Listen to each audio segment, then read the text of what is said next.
Ramayanam కిష్కింధాకాండలో seventh సర్గ. ఇక్కడ సుగ్రీవుడు బాధలో ఉన్న రాముణ్ణి ఓదారుస్తాడు.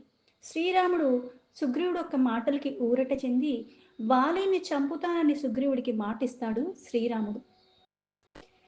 ఏవముక్తస్తు సుగ్రీవో రామేణ ఆర్తేన వానరః అబ్రవీత్ ప్రాంజలిర్వాక్యం సభాష్పం బాష్పగద్గదః. శ్రీరాముడు శోకంలో ఉన్నాడు. ఏదైతే సీతాదేవి మూట కట్టి ఆభరణాలు పాడేయటం, అది నేను తీసి పక్కకి పెట్టాను, ఇవి అవో కాదో చూడమని ఇస్తాడు. అవి చూసిన తర్వాత అది సీతవే అని నమ్మకం కలుగుతుంది. అయితే ఇక్కడ సీత ఇటుపక్కగానే వెళ్ళింది అని చెప్పి సీత కలిగిన బాధకి ఇంకా ఇంకా విలపిస్తూ ఉంటాడు శ్రీరాముడు.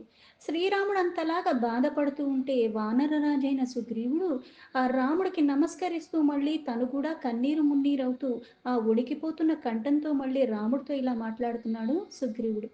మన మనస్సుకి ఎవరన్నా దగ్గరగా ఉన్నవాళ్ళైతే ఏమవుతుందంటే వాళ్ళు ఆనందంగా ఉంటే మనం ఆనందంగా ఉంటాం. వాళ్ళు బాధలో ఉంటే మనకు కూడా బాధేస్తుంది. వాళ్ళు ఏడుస్తూ ఉంటే కారణం తెలియకపోయినా వాళ్ళు ఏడుస్తూ ఉన్నది చూసేసరికి మనకి బాధ వచ్చేస్తూ ఉంటుంది. మనసుకి దగ్గరైతే పైగా సుగుణాలు ఉన్నవాళ్ళు ఎలా ఉంటారు అంటే, నా శత్రువు అయినప్పటికీ కూడా వాళ్ళకి బాధ వచ్చిందంటే స్పందిస్తాను. బండరాయిలాగా ఉండకుండా స్పందన కలిగి ఉంటాను. కొంతమంది ఉంటారు, ఇంట్లో వాళ్ళకే, మనం కన్న వాళ్ళకే, లేతే నన్ను కన్న వాళ్ళకి ఏది జరిగినా సరే స్పందన అన్నది ఉండదు. ఇక్కడ స్పందించటం అన్నది జరుగుతుంది. ఈ స్పందన కూడా ఎలా ఉంటుంది అంటే, ఎవరికి బాధ కలిగినా సరే అయ్యో పాపం అన్నదన్నా సరే కలగటము. కొంతమంది దుర్గుణాలు ఉన్నవాళ్ళు ఎలా ఉంటారంటే, వాళ్ళకి ఏదన్నా జరిగితే ఆనందపడతారు.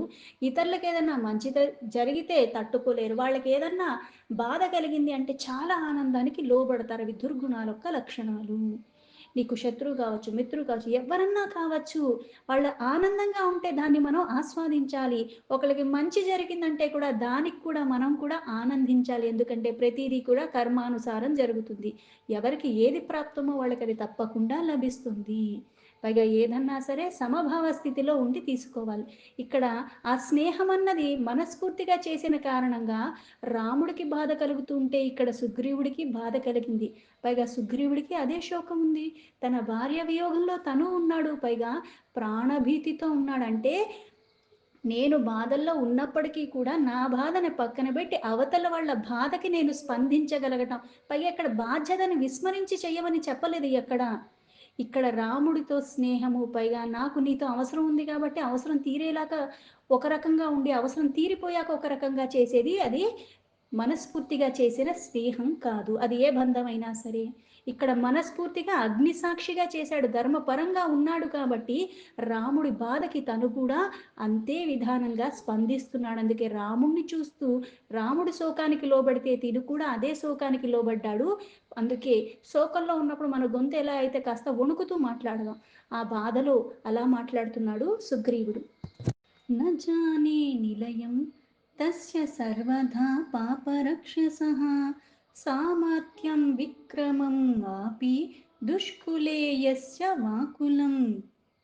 ఓ రామా, పరస్త్రీని అలాగా అపహరించంటే మోసగించి తీసుకెళ్ళిపోయిన ఇటువంటి పాపానికి పాల్పడిన ఆ క్రూరమైన రాక్షసుడి యొక్క నివాస స్థానం గురించి నాకు ఏమాత్రమూ తెలియదు. వాడు జన్మించిన ఆ దుష్ట వంశము కూడా ఏదో నాకు తెలియదు. పైగా అతని శక్తి సామర్థ్యములు ఎలాంటివో కూడా నాకు తెలియదు. ఒక మంచి పని చేసినప్పుడు ఆ కీర్తి ప్రతిష్టలన్నవి ఎలా అయితే ఆ తల్లిదండ్రులకి, ఆ కుటుంబానికి, ఆ వంశానికి వెళ్తాయో, ఒక తప్పు చేసినప్పుడు కూడా ఆ అపకీర్తి అన్నది ఆ తల్లిదండ్రులకి, ఆ వంశానికి, ఆ కుటుంబ సభ్యులందరికీ వెళుతుంది.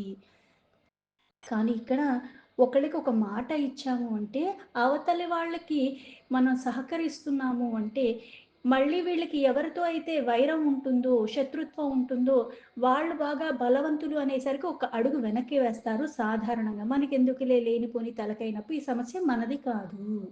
కానీ ఇక్కడ ఆ అగ్నిసాక్షిగా స్నేహం చేశాడు అంటే, ఎలా నీకు సహకరిస్తున్నాను అంటే, తన శక్తి గురించి గానీ, అంటే శత్రువు గురించి శక్తి, సామర్థ్యత తెలియదు. పైగా నివాసం ఏంటో తెలీదు. ఏమి చెయ్యగలడో, ఏమి చెయ్యలేడో, అతని వెనకాల ఎవరున్నారు, ఎక్కడ ఉన్నాడో కూడా తెలియకపోయినా సరే, నా సహాయ సహకారాలు నీకు అందిస్తానంటే నేను వెనకడుగు వెయ్యను. ఇప్పుడు తెలీదు. రేపొద్దున తెలిసాక కూడా వాడు ఎటువంటి వాడైనప్పటికీ కూడా నేనిచ్చిన మాట కారణంగా నా సహాయ సహకారాలు నీకు ఎప్పుడూ ఉంటాయి అన్న భావనలో చెప్పాడు. సత్యం తే ప్రతిజానామి త్యాజశోకమరింధమా కరిష్యామి తథా యత్నం యథా ప్రాస్యసి మైథిలిం. అంటే ఇవన్నీ నాకు తెలియకపోయినా ఓ శత్రు సంహారక, సీతాదేవిని తీసుకురావటానికై తగిన ప్రయత్నం మాత్రం నేను తప్పకుండా చేస్తాను. పైగా ఇది నేను ప్రమాణం చేసి మరీ చెప్తున్నాను అని చెప్పాడు సుగ్రీవుడు రాముడికి. కానీ నువ్వు మాత్రం శోకించకు, ఈ శోకాన్ని తొలగించాలి అంటే సీత జాడ తెలియాలి. అందుకుని నా శక్తి కొలది, నా సమర్థత కొలది నేను తప్పకుండా ప్రయత్నం చేస్తాను అని చెప్పాడు. రావణం సగణం హత్వా పరితోష్యాత్మా పౌరుషం తస్మి కర్తా నా చిరాత్ యథా ప్రీతో భవిష్యసి. నా బలాన్ని, నాకున్న సేనని అందరినీ, నా శక్తి సమర్థతలన్నీ ప్రదర్శించి ఆ రావణ్ణి పరివార సహితంగా చంపేస్తాను. ఈ విధంగా త్వరలోనే నిన్ను సంతోషపరుస్తా, అంటే ఈ శోకం తొలగిచ్చేస్తాను. నేను కృతాకృత్యుణ్ణవుతాను. అలం వైక్లభ్యమాలంబ్య ధైర్యం ఆత్మగతం స్మర త్వద్విధానం అసదృశ్యం ఈదృశం విద్ధి లాఘవం. ఓ ప్రభు, ఇక ఈ దీనాన్ని వదిలిపెట్టేసేయి. నీ సహజమైన ధైర్యంతోనే నువ్వు ఉండు. నీ వంటి మహావీరులకి ఇలాంటి బేలగా బాధలు ఉండటం తగదు కదా అన్నాడు. మయాసి వ్యసనం ప్రాప్తం భార్య హరణజం మహత్ నచాహమేవం శోచామి నచ ధైర్యం పరిత్యజే. నా భార్య కూడా అపహరణకే లోబడి ఉన్నది. ఈ విధంగా దుఃఖం నాకు వచ్చి పడింది, కానీ నేను ఈ విధంగా శోకించట్లేదు కదా. ధైర్యాన్ని విడిచిపెట్టకు, ధైర్యంగా ఉండు అన్నాడు. కష్టం నాకొచ్చినప్పుడు ఒకలాగా, ఇతరులకు వచ్చినప్పుడు ఒకలాగా సహజంగా మనము అలానే వ్యవహరిస్తూ ఉంటాం. నా బాధే తీవ్రం. అది చిన్నగా గోరంత ఉన్నా కొండంతగా అనిపిస్తూ ఉంటుంది. అవతల వాళ్ళ బాధ కొండంతగా ఉన్నా గోరంతగా అది పెద్ద బాధే కాదు. ఇట్లాంటి బోర్డు చూసాము, ఎక్కువగా ఎందుకు ఇలా చేస్తున్నాం అన్నట్టుగా మనం మాట్లాడతాం. కానీ ఇక్కడ అలా కాదు. అంటే మన శక్తిని వినియోగించైనా సరే, అవతలవాడు ఎటువంటి వాడైనా సరే అతని హతమార్చేద్దాం, పైగా పరివార సహితంగా. ఈ శోకం నాకు కూడా వచ్చిందంటే పక్కన వాడికి ధైర్యం పలకటము. మనకి వాళ్ళు ఏమి సహకారం చేసేసి వెంటనే మనకి బాధను తొలగించే విధంగా లేకపోయినా మన పక్కన ఉన్న వాళ్ళు ఎలా ఉండాలి అంటే మనం ధైర్యాన్ని కోల్పోకుండా మానసికంగా, శారీరకంగా కూడా మనం ఆ పరిస్థితుల్ని తట్టుకునే స్థితిలో ఉండేలాగా ఒక్క మాట చాలు. డబ్బు రూపంలో అందరికీ మనం సాయం చెయ్యలేం. అంత పరిస్థితి మనకి లేకపోవచ్చు, ఉన్నా అక్కర్లేదు. కానీ ఆ సమయానికి తగిన మాట గనక మనం ఇస్తే అది ఇంతకన్నా ఎక్కువగా పనిచేస్తూ ఉంటుంది. కొండంత బలాన్ని ఇస్తుంది, ధైర్యం వస్తుంది. దేన్నన్నా అవలీలగా చెయ్యగలను అన్న సమర్థత వాళ్ళకి స్ఫురణలోకి గుర్తుకొస్తుంది. లేకపోతే చెయ్యగలిగిన సమర్థత ఉండి కూడా కుప్పకూలిపోతారు చాలామంది. ఒక్క మాట, ఆ మాట అన్నిటికన్నా చాలా విలువగా పనిచేస్తుంది. అందుకే అది చాలా విలువైనది. ఎక్కడ, ఎప్పుడు, ఎంత, ఎలా వినియోగించాలో అలానే వినియోగించుకోవాలి. అందుకే నా భార్య కూడా అలాగే అయ్యింది. నాకు దుఃఖం వచ్చి పడింది. కానీ నేను ఈ విధంగా శోకించట్లేదు అంటే రాముడి కన్నా గొప్పవాడా సుగ్రీవుడు అంటే కాదు. కాకపోతే రాముడు బాధపడుతుంటే చూడలేకపోయాడు. అంటే కొన్ని మనల్ని పరీక్షించటానికి అటువంటి పరిస్థితులు వస్తాయి. అవతలవాడు మనకన్నా ఎక్కువ బాధలో ఉన్నట్టుగా అక్కడ మళ్ళీ ఇప్పుడు నిజంగా పరమాత్మ స్వరూపమే ఆ రాముడు అయినప్పటికీ కూడా ఆయన లౌకిక వ్యవహారంలో దేనికి ఎంత స్పందించాలో, ఎలా స్పందించాలో అలానే స్పందించాడు. కాకపోతే అవతల వాడికి నొప్పి కలిగించేలాగా ఎప్పుడూ ప్రవర్తించలేదు. తన బాధను కూడా పక్కన పెట్టి ఇతరులకి సహాయ సహకారాలు ఎలాగైతే అందచేశాడో ఆ కారణం చేతనే సుగ్రీవుడితో స్నేహం చెయ్యగలిగాడు. మనకున్న స్వభావాల బట్టే మన స్నేహాలు ఏర్పడుతూ ఉంటాయి. ఇక్కడ ఆ గాథల నుంచి మనం అర్థం చేసుకోవాల్సింది అది.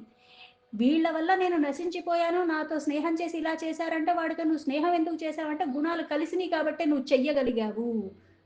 కొన్ని కొన్ని నీకు అనుకూలంగా అనిపిచ్చాయి గాబట్టి, నీ స్వభావం, ఆ స్వభావం ఒకటి గాబట్టి అక్కడ నువ్వు మసలగలిగావు. లేకపోతే మనం ఉండలేము. ఎలా అయితే ఒక ఒరలో 2 కత్తులు ఉండవు అంటే అర్థం ఇది. ఇక్కడ అటువంటి గుణాలు కూడా సుగ్రీవుడిలో ఉన్నాయి. అందుకే ధైర్యాన్ని వీడొద్దు. ధైర్యంగా ఉండు అని చెప్పాడు. నాహం తామాను శోచామి ప్రాకృతో వానరోऽపి సన్ మహాత్మా చ వినీతశ్చ కిం పునర్ధృతిమాన్ భవాన్. నేను వానరుణ్ణే, మూర్ఖుణ్ణే అయినప్పటికీ నా భార్య గురించి నేను పరితపించుట లేదు. అంటే ఇక్కడ నా భార్య మీద నాకు ఇష్టం లేదని కాదు. పైగా ఎలా పడితే అలా ఉండొచ్చని కాదు. ఏదొచ్చినా పర్వాలేదు అన్నీ వదిలేసుకొని ఉండమని కాదు ఇక్కడ. అంటే నువ్వు అన్నీ తెలిసిన వాడివి. నేను మూర్ఖుణ్ణి. ఇలాంటి వాడినైనప్పటికీ కూడా నేను బాధపడట్లేదు. బాధుంది కానీ ఇంతలాగా బాధపడట్లేదు. పూజ్యుడివైన వాడివి, ఆదర్శవంతుడైన వాడివి, మహాత్ముడివి. గురువుల దగ్గర కూడా చాలా చక్కగా ఎన్నో విద్యలు అభ్యసించి శిక్షితుడివయ్యావు. ధైర్యశాలివి. అలాంటి నీవిట్లా దుఃఖించటం ఎందుకు రామా దుఃఖించకు అన్నాడు.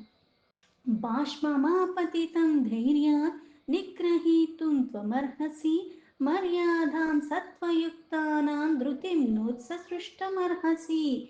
సంతతగారుగా అంటే ఇక వెంటనే ఇక బాగా అట్లా నీళ్లు స్రవిస్తూ కన్నీటిని ఆపుకుంటూ సత్వగుణ సంపన్నులు అంటే సాత్విక గుణం, రజోగుణం, తామస గుణం 3 ఉంటాయి. నిగ్రహణ ఉన్నవాడికి బాధ అందరికీ ఒకేలాగా ఉంటుంది. కాకపోతే తామసిగా ఉన్నవాడు ఒకలాగా స్పందిస్తాడు. రజోగుణం ఉన్న వాళ్ళ లక్షణాల కారణంగా వాళ్ళు ఒక రకంగా స్పందిస్తారు. సాత్విక గుణం ఉన్నవాళ్ళు ఒక రకంగా స్పందిస్తారు. అందుకే సత్వగుణం సంపన్నులు అది ఎక్కువగా ఉన్నవాళ్ళు సహజమైన ధైర్యాన్ని ఎప్పుడూ విడిచిపెట్టరు.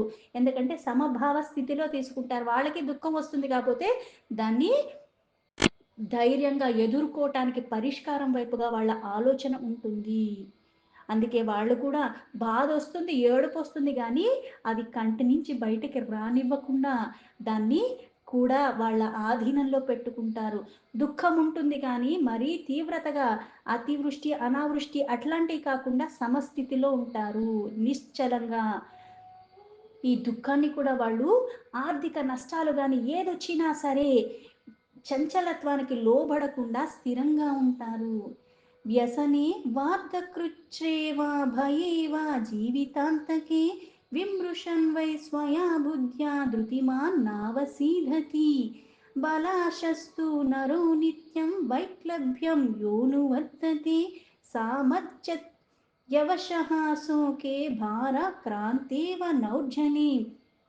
అంటే అతి భయంకరమైన పరిస్థితులు వచ్చినప్పుడు, ప్రాణాలకి ముప్పు వచ్చినప్పుడు కూడా ధైర్యాన్ని విడిచిపెట్టరు. నేను ధైర్యవంతుడిని అని అందరూ అనుకుంటారు. ఎప్పుడు? ఏది జరగనంత వరకే. ఎలా అయితే అన్నీ బాగున్నప్పుడు బుద్ధుడిలాగే ఉంటాం. ఏదన్నా జరిగినప్పుడు ఎలా అయితే అతలాకుతలం అయిపోయి మన ఆలోచన ఒక పరంపర బయటకొచ్చేస్తుంది.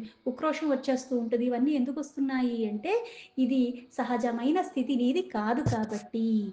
పైగా ప్రాణాలకి ముప్పొచ్చేది ఉన్నప్పుడు ఏమవుతుందంటే, ఇప్పుడు నేను సాత్విక గుణానికి చెందినదాన్ని కాదు. రజోగుణానికి, తమో గుణానికి చెందినదాన్ని. ఇప్పుడు నాకేదన్నా ఆపదొస్తుందంటే, పక్కనోడిని ఆపదలోకి తోసేసి నేను జారుకునే ప్రయత్నం నేను చేస్తా. స్వార్థం ఉంటుంది. సాత్విక గుణం ఉన్నప్పుడు నాతో పాటు పక్కన వాళ్ళని కూడా నేను బయటకు ఆ ప్రమాదాల నుంచి బయటకి తీసుకొచ్చే ప్రయత్నం చేస్తాము. అందుకే ఈ గుణాల ప్రభావం మన మీద ఎక్కువగా ఉంటుంది. కానీ సాత్విక గుణం సంపన్నంగా ఉన్న వాళ్ళకి సహజంగా ధైర్యవంతులు. భయానికి గానీ, దుఃఖానికి గానీ ఏయన్నా నష్ట కష్టాలు ఏవొచ్చినా సరే, ప్రాణాల మీదకు వచ్చినా సరే ధైర్యంగానే ఉంటారు. దాన్ని ఎదుర్కుంటారు. బుద్ధి బలంతో బాగా ఆలోచించుకుని స్పృహలో ఉండి ఒక నిర్ణయాన్ని తీసుకోగలిగిన సమర్థత కలిగి ఉన్నవాడు.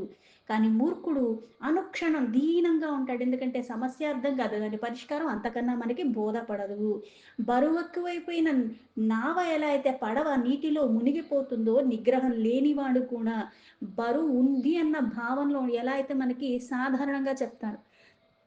ఏ జబ్బు వచ్చినా సరే ధైర్యంగా ఉండి దానికి తీసుకోవాల్సిన జాగ్రత్తలు పరిష్కారాలు వెతుక్కున్నవాడు బానే ఉంటాడు. మామూలుగా ఏదన్నా జలుబు తుమ్ము ఇట్లాంటివి వచ్చినప్పటికీ కూడా బెంబేలు ఎత్తిపోయినవాడు దీన్ని ముదర పెట్టుకుని ఇంకో కొత్త జబ్బును తెచ్చుకుంటాడు. నిగ్రహణ అన్నది నిన్ను గ్రహించటానికి, అది అర్థం చేసుకోటానికి దాని సమర్థత నీకు కలిగేలా చేస్తుంది. అది లేనప్పుడు విగ్రహంలా ఉంటావు. ఎందుకు అంటే ఏది చెయ్యాలో నీకు బోధపడదు. అందుకే ఇక్కడ అంటే నీకు నాకున్న వ్యత్యాసాన్ని చెప్తున్నాడు. రాముడు ఎప్పుడూ కూడా సాత్విక గుణంలో ఉంటాడు. పైగా అన్ని రకాల సంపన్నులు కలిగి ఉన్నవాడు. సహజంగానే చాలా ధైర్యవంతుడు. యశోంజలిర్మయా బద్ధః ప్రణయాత్వం ప్రసాదయే పౌరుషం శ్రేయశోకస్య నాంతరం దాతుమర్హసి. ప్రభు, భక్తితో నీకు నమస్కరిస్తున్నాను. నిన్ను నేను వేడుకుంటున్నానంటే నిన్ను నేను బాధపడుతుంటే చూడలేకపోతున్నాను. అంతేగాని తూలనాడినట్టు మాట్లాడట్లేదు. మనకి నిజంగా నచ్చిన వాళ్ళంటూ ఇప్పుడు మన పిల్లలే ఉంటారు. లేకపోతే మన తల్లిదండ్రులే ఉంటారు. వాళ్ళు ఏడుస్తుంటే మనం చూడగలమా? వాళ్ళు ఏడిపించేలాగా నువ్వు చెయ్యగలవా? ఇప్పుడు యవ్వనంలో ఉన్నవాడికి వాడికి విచక్షణ లేని కారణంగా బాధ కలిగిచ్చేలాగా తల్లిదండ్రులకి వ్యవహరిస్తాడు. ఒక వయసొచ్చిన తర్వాత ఇది మళ్ళీ పశ్చాత్తాపం అవుతుంది. అందుకని ఏం చేస్తాడు? చాలా జాగ్రత్తగా మళ్ళీ ఇటువంటివి చెయ్యనివ్వకుండా తన పిల్లలు ఇట్లాంటివి చెయ్యనీయకుండా వాడిని మళ్ళీ ఎలా అయితే జాగ్రత్తగా చూస్తాడు. నేను చేసిన తప్పు వీళ్ళు చేయకూడదు కదా! అది తప్పు కదా! అని. అలాగే ఇక్కడ నువ్వు ఏడుస్తుంటే, నువ్వంత శోకానికి లోబడుతూ ఉంటే నేను చూడలేకపోతున్నాను. సహజంగా కూడా మనకొక బాధొచ్చింది. అదే బాధ ఇంకొకళ్ళకి వచ్చినప్పుడు అది ఎలా వస్తుందో, అప్పుడు వచ్చినప్పుడు మనం ఎలా అయితే అంతలాగా ఆవేదనకి అన్నిటికి లోబడ్డామో, అది మనం అనుభవంలోకి తెచ్చుకున్నాం కదా! అందుకని ఏం చేస్తాను, నా అనుభవాన్ని నేను మళ్ళీ వాళ్ళకి చక్కగా ధైర్యాన్ని ఇస్తూ, పర్వాలేదు దీని తర్వాత ఇలానే అవుతుంది. ఇలా ఇప్పుడు ఈ సమయంలో నువ్వు ఇలా ఉంటే తొందరగా దాని నుంచి బయటపడగలవు. పర్వాలేదు దీనికి మార్గం దొరుకుతుందని నేను ఊరట కలిగేలాగా చేస్తాను. ఎందుకంటే ఆ శోకం నేను పడ్డాను. అంతేగాని నేను పడ్డానుగా నువ్వు పడు బానే ఉంటది. ఏం కాదు అన్నట్టుగా వదిలేస్తామా? వదలలేము కదా! అది ఎవరైనా సరే. నాకు తెలిసినంత వరకు, నాకు తెలిసిన వాళ్ళకేదన్నా జరిగినప్పుడు పర్వాలేదని ధైర్యం చెప్తూ ఉంటా. అలాగే ఇక్కడ రాముడు శోకానికి లోబడితే అది చూడలేక నమస్కరిస్తున్నాడు. నిన్ను వేడుకుంటున్నాను. నన్ను అనుగ్రహించు. నువ్వు ఇలా దీనంగా ఉండకు. ధైర్యంగా ఉండు. నువ్వు ధైర్యంగా ఉంటే నా ధైర్యం కూడా ఇంకా వృద్ధి చెందుతుంది అన్న భావనలో అందుకుని శోకాన్ని దరిచేరనీయకు రామా అని వేడుకుంటున్నాడు. ఏ శోకమనువర్తంతే న తేషాం విద్యతే సుఖం తేజశ్చ క్షీయతి తేషాం న త్వాం శోచితుమర్హసి. ఎప్పుడు బాధపడే వారికి సుఖమన్నది శూన్యమైపోతూ ఉంటుంది. వారి తేజస్సు కూడా క్షీణించుకుపోతుంది. బాధ రావటం అన్నది ఎంత సాధారణమో, బాధ, బాధ, బాధ నాకుంది బాధ, నాకుంది బాధ అనుకున్న వాడికి గోరంత వచ్చినా కొండంత చేసేసుకుంటారు. కొండంత వచ్చినా సరే ధైర్యంగా ఉన్నవాళ్ళు పర్వాలేదు, పర్వాలేదు అనుకున్న వాళ్ళకి అది ఘోరంత అయిపోతుంది. అక్కడ సమస్య తగ్గట్లేదు కాకపోతే నీదో ధైర్యం పెరుగుతుంది. అదే శరీరం, అదే జ్ఞానేంద్రియాలు, అదే కర్మేంద్రియాలు, అదే మనస్సు, బుద్ధి కాకపోతే ఈ భావనలు పెరిగే కొద్దీ ఏమవుతుందంటే సమస్యలకి నువ్వు పరిష్కారం చాలా త్వరగా తెలుసుకోగలవు. లేకపోతే అది నువ్వు ఎప్పటికీ పరిష్కరించలేని సమస్యగా మార్చుకుంటావు నువ్వు అని చెప్పటము. ఇక్కడ రాముడు ఇవేమీ కోల్పోలేదు. కాకపోతే రాముడిలో ఎటువంటి గుణాలున్నాయో, లక్ష్మణులో ఎలా అయితే ఉన్నాయో, ఇక్కడ సుగ్రీవుడిలో కూడా అవే గుణాలున్నాయి. అందుకే రాముడొక్క స్నేహితుడు అవ్వగలిగాడు. ఆ మిత్రత్వం చేసుకోగల అర్హత, పాత్రత బట్టే ఆ సన్నిధికి చేరగలవు. అందుకే ఆ శోకాన్ని వీడు శోకం ఉంటే ఏమవుతుందంటే వాళ్ళకి సుఖం ఉండదు. వాళ్ళ తేజస్సు తగ్గిపోవటమే కాకుండా మళ్ళీ ఈ శోకం కూడా దూరం అవ్వదు. బాధ రావటం పెద్ద ఇది గాదు. బాధ, బాధ, బాధ అనుకున్న ఆ బాధలోనే ఏడుస్తూ కృంగిపోయి, కృషించిపోయి ఇట్లా నేను మదన పడుతూనే ఉంటే ఏమవుతుందంటే దీన్ని నేను తొలగించుకోలేను. మళ్ళీ నాకు మనశ్శాంతి కూడా కరువైపోతుంది చెప్తున్నాడు. ఇక్కడ రాముడికి అవన్నీ ఉన్నాయి. లేకపోతే రాముడికి ఇవన్నీ తెలీదని కాదు. సుగ్రీవుడిలో ఉన్న గుణాలు కూడా చెప్పటానికే ఇలా చెప్పబడింది. అంతేగాని ఇక్కడ రాముడిని తక్కువ చేసినట్టు కాదు. దీంతో రామాయణంలో కిష్కింధకాండలో 7th సర్గలో 12 శ్లోకాస్ సంపూర్ణం.